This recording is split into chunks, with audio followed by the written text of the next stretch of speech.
What do you know about debt? People go into it after like college and such.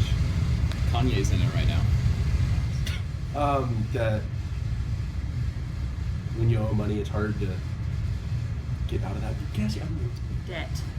I know that as someone applying to colleges that are really expensive, that I will probably be in a lot of debt very soon. I know that there are different kinds of loans that you can take, and grants, those are a thing. Not quite sure how that works though. Debt. Interest, there's interest in debt, so if you, like, depending on how long you have debt, it gets bigger, and that's scary.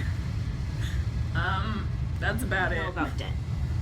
I know a lot of people end up getting in debt because of student loans.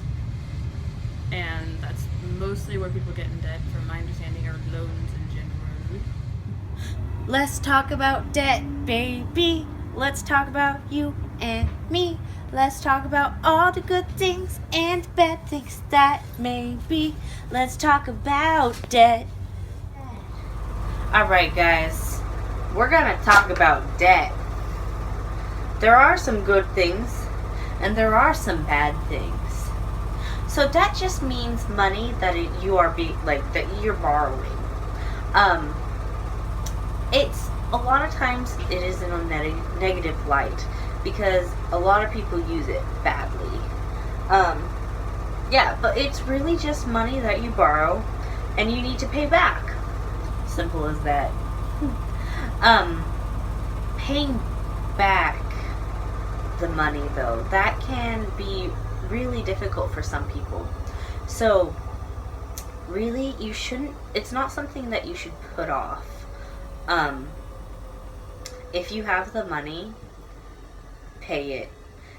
You really don't want to be doing the lowest amount of money per month that you can, because a lot of times that will make you end up staying in debt for quite a lot longer. And because of interest, like you may pay money, but then because of the interest, you'll just keep ending up back where you started. So let's think of it as a cup.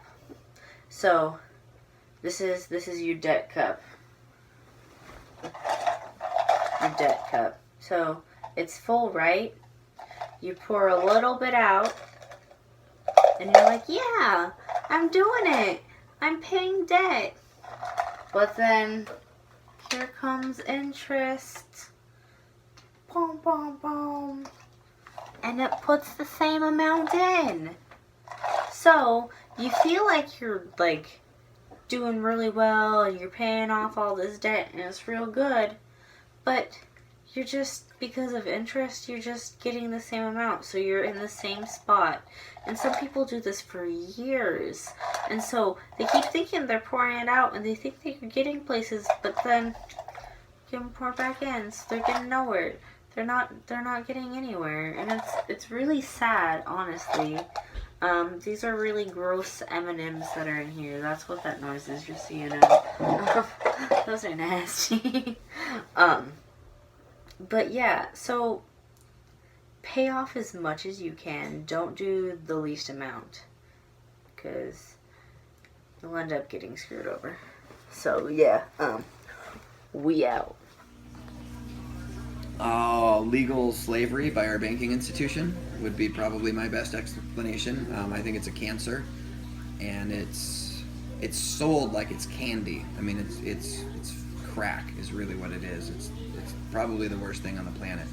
And being able to understand its purpose in life and how to use it effectively and how not to use it is probably the biggest, most important factor when it comes to financial independence. I see debt being the number one thing that stands in the way of people getting financially free and having to work the rest of their life.